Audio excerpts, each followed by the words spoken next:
Hi everyone, I'm here today with a sweet stamp shop post. This week we've teamed up on the blog with Tombow and I've had a great time using a lot of the products. For starters, I've got my hands on these fabulous markers. They're dual tip markers and they're really a lot of fun to work with.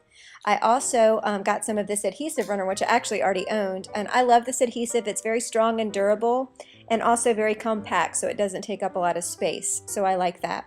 And then of course I use this Tombow multi-line glue all the time. I think I have three, spares just in case, because I don't ever want to run out of any of that glue because it just works so great.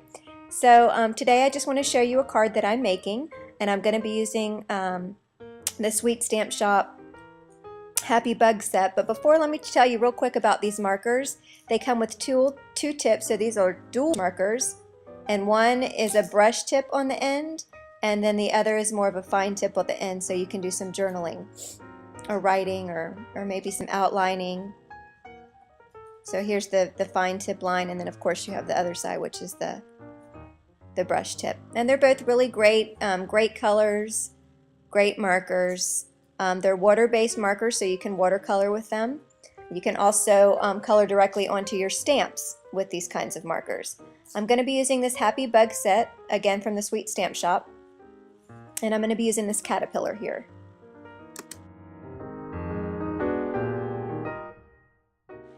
Okay, now I'm going to actually do some coloring with the Tombow markers. And anytime I do any kind of coloring with any marker or distress ink, I always use Memento Tuxedo Black ink. It's a really good ink, and it doesn't smear or bleed when you color or when you add water. Now I'm not using watercolor paper simply because I do not have any at the moment, so I'm using some Nina Solar White cardstock. It will work just fine for what I'm going to do for this project, but also if you had watercolor paper, the colors will really be vibrant and shine too. These are the colors of the markers that I'm going to be working with today, and what I'm going to be doing is taking a water brush pen here.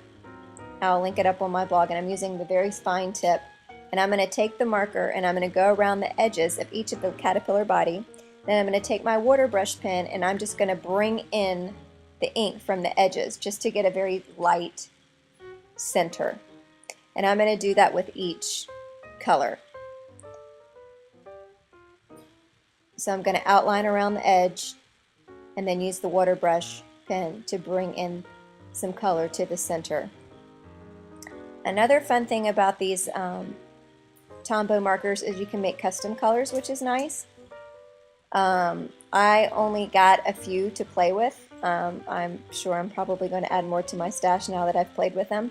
But I wanted to give it a purple body, so I just added some red and blue and then combined the two colors together and then got a purple. And I'm using that blender brush pen. Tombow carries a blender brush marker, and you can just pick up the marker right with that blender and then create your own colors. And you can also blend together, if you don't want to use water, with that blender brush pen or marker as well.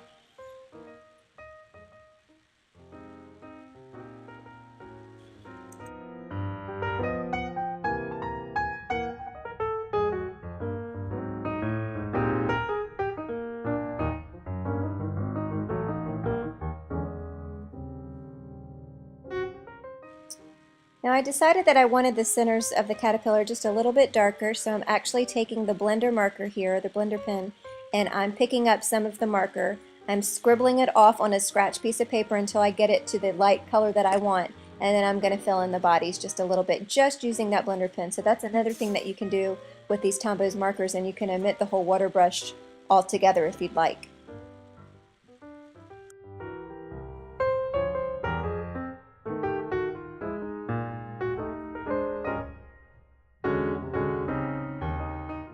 So I really had a lot of fun with these markers, and I hope that you'll give it a try. And here we go. I'm going to go ahead and assemble the rest of the card now.